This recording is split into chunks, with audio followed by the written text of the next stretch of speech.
આંગણવાડી બહેનો જે ઘણા લાંબા સમયથી માનદ વેતન વધારાને લઈને માંગ કરી રહ્યા છે. આજે આંગણવાડી બહેનોના માનદ વેતનમાં વધારો કરવા બાબતે મહાસંમેલનનું આયોજન કરવામાં આવી રહ્યું છે.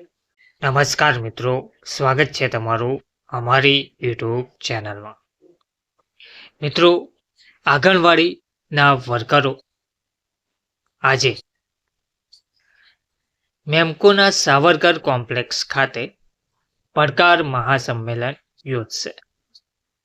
આંગણવાડી વર્કર તથા હેલ્પરોના પ્રશ્નો માટે રિવરફ્રન્ટ પર રેલીની મંજૂરી આપવામાં આવી નથી.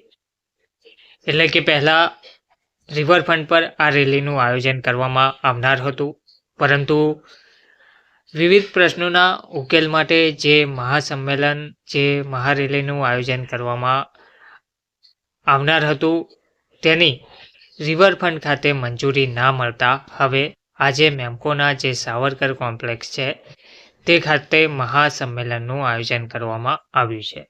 તો ઉલ્લેખનીય છે કે ઘણા લાંબા સમયથી બહેનો માનદ વેતનમાં વધારાને લઈને માંગ કરી રહ્યા છે, પરંતુ સરકાર મગનું નામ મરી પાડતી નથી.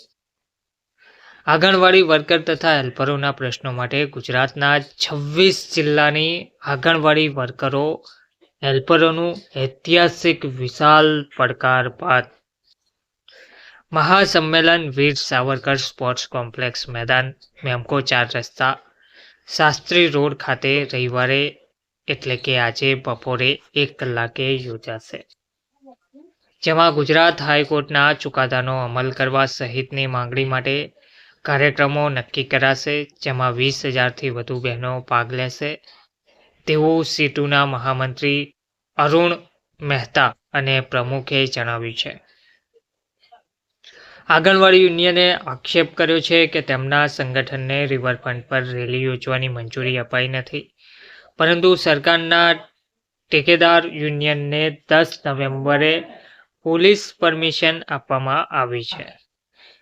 CITU સંકલિત ગુજરાત આંગણવાડી કર્મચારી સંગઠન દ્વારા 1 વર્ષથી સરકાર સમક્ષ પગાર વધારા, ડિજિટલ કામગીરી માટે નવા મોબાઈલ આપવા, નિવૃત્તિ વયમર્યાદા 60 કરવા, વર્ષ 2019માં નક્કી કરાયેલા પોષણ દરોમાં 100% વધારો કરવા, એક સમયે બદલીની તક આપવા સહિતની 14 માંગણી માટે સરકાર સમક્ષ રજૂઆતો કરાઈ છે અને આંદોલન ચલાવાઈ રહ્યું છે.